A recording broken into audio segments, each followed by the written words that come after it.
Hi everyone, I'm Dale Smith, aka Journo Dale, and we're here to talk about Canadian politics.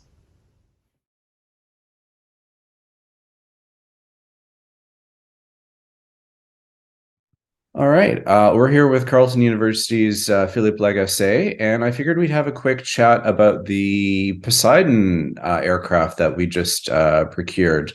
There's been a lot of talk. This has been going on in the House of Commons for weeks, where the Bloc in particular have been demanding an open competition because of Bombardier and the Quebec aerospace industry. The government ended up going with a sole source procurement.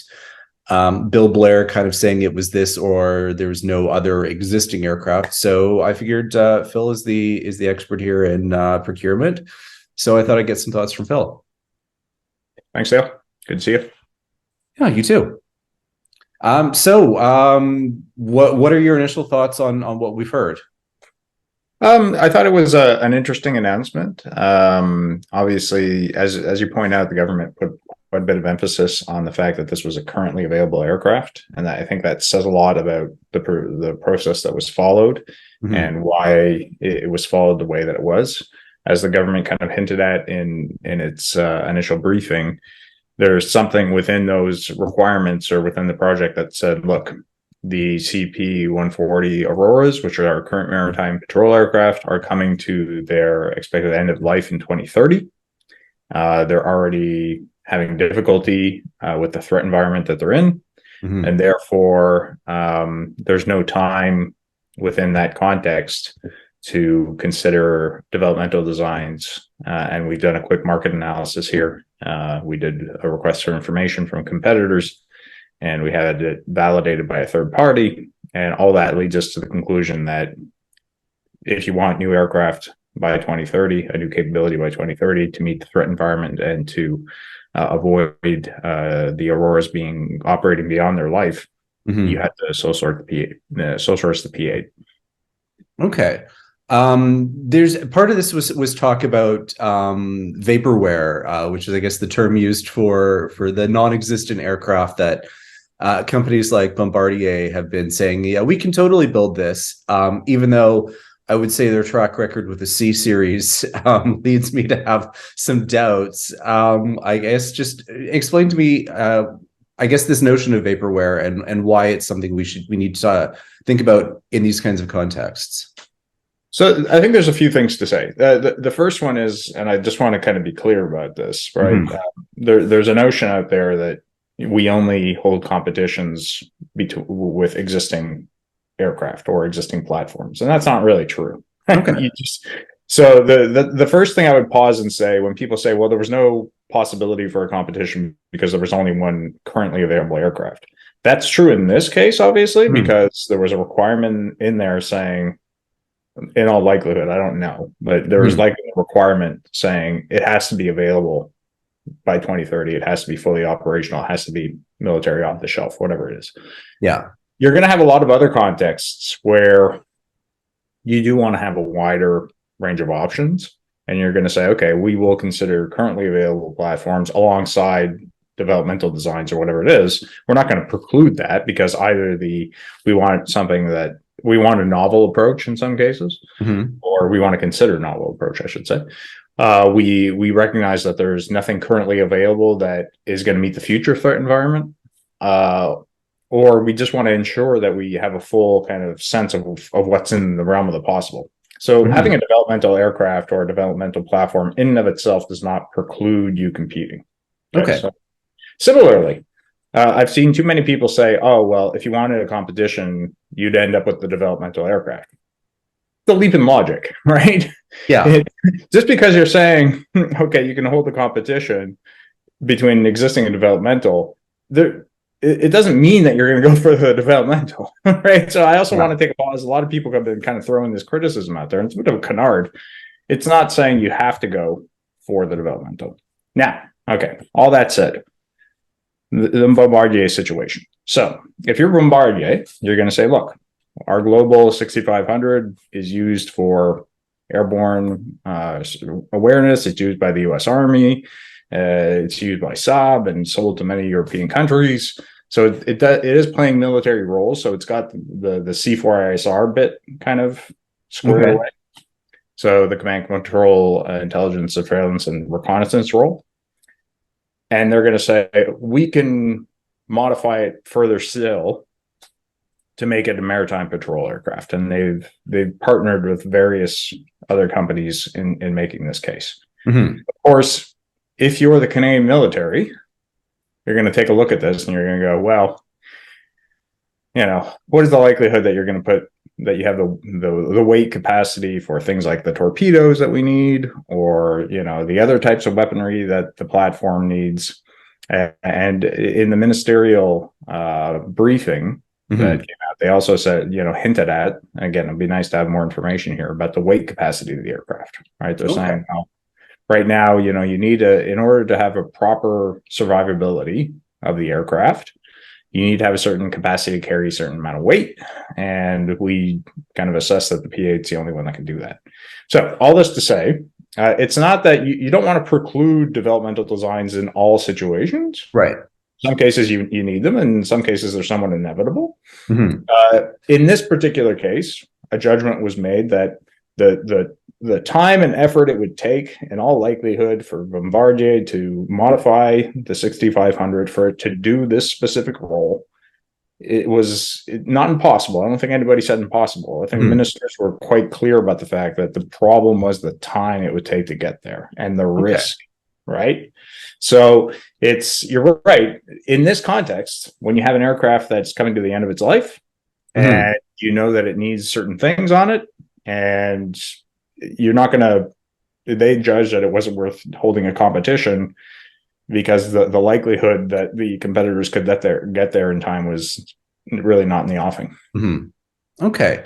The other argument that I heard as part of this was that essentially Bombardier was trying to rag the puck long enough that the P-8s or P-8As would end their own production life cycle from the Boeing end, which was kind of a bit of a time crunch on Canada's part that we needed to get in while they were still making them. And I'm wondering if you had any thoughts on that as well.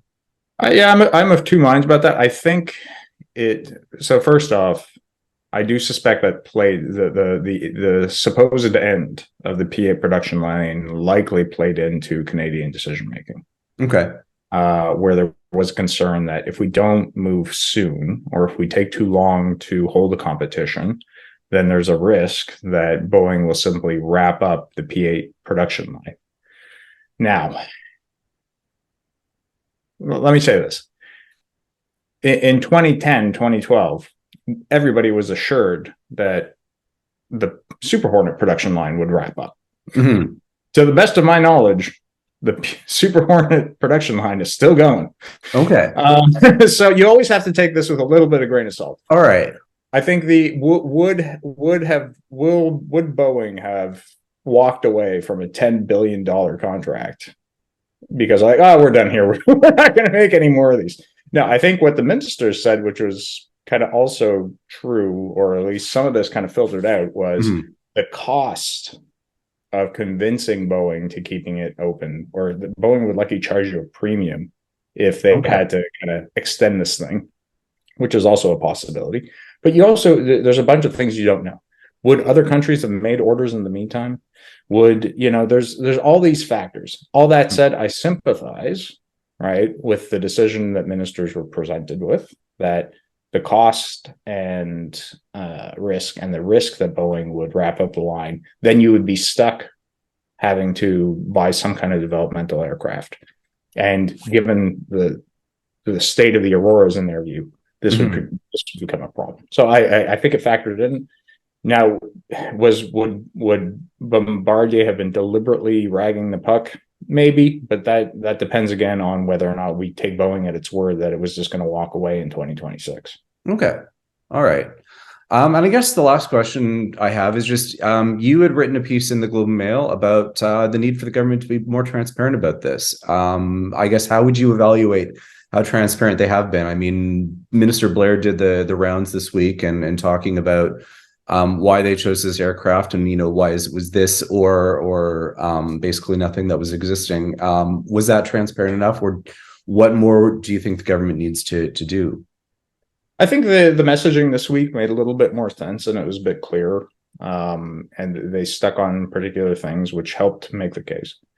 My concern, and it maybe ended up being overblown, I'll admit that I was probably wrong here, was when you look at, let me put it this way.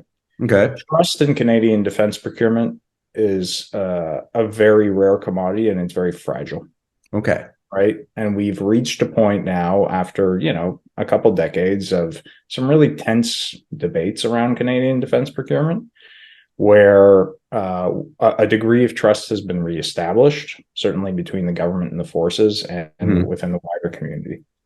I get concerned, however, and I get very concerned that the government, true to form, and this is not just a procurement issue, it's true about everything. The Canadian government withholds information unnecessarily about all sorts of things and is ham-fisted in its effort to explain so many things. Yes.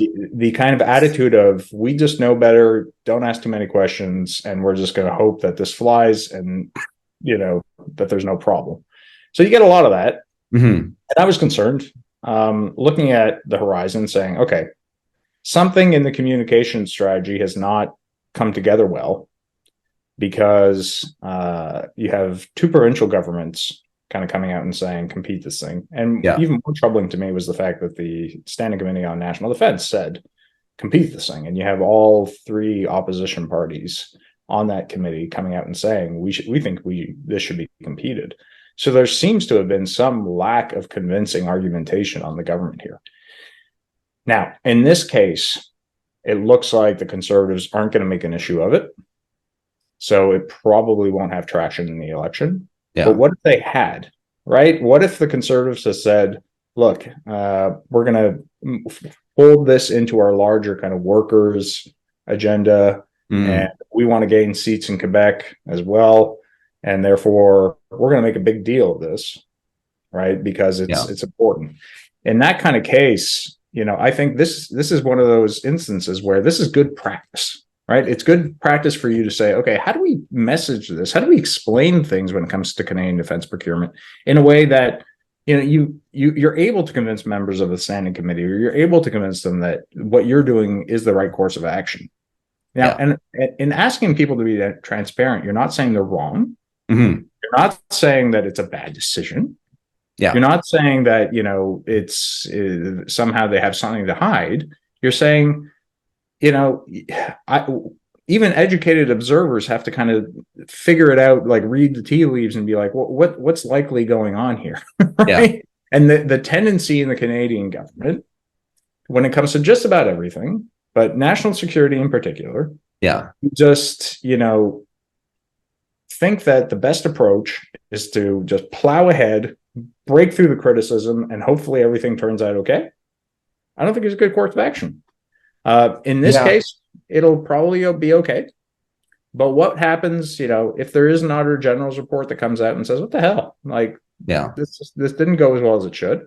Or if, in the course of the election, if the Conservatives do decide to turn on this and align with the Bloc on it in order to kind of create some momentum in Quebec, that to me kind of raises a red flag, right? Like, you want to have better answers than simply, oh no, it was only existing aircraft and that was the only way that we could do it, because that's just not true in all cases. And you want to explain why it is the case here.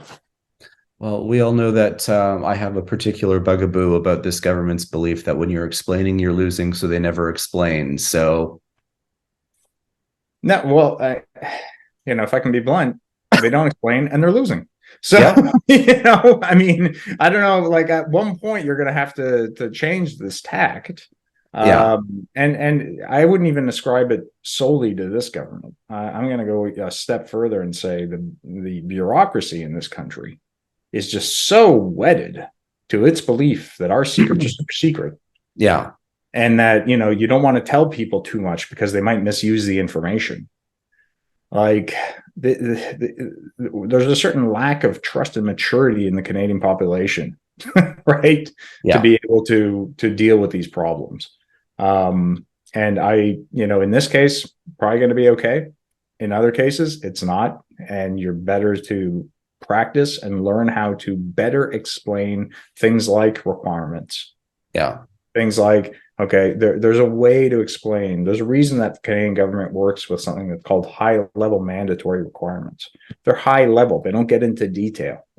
Having seen, hundreds of these in my own life, I can say hand on my heart that in a lot of cases, you could probably just explain what those are, right? Without getting into the details. Yeah. You could say, look, in our view, only one thing meets this, and that's it, right? You could be better at this.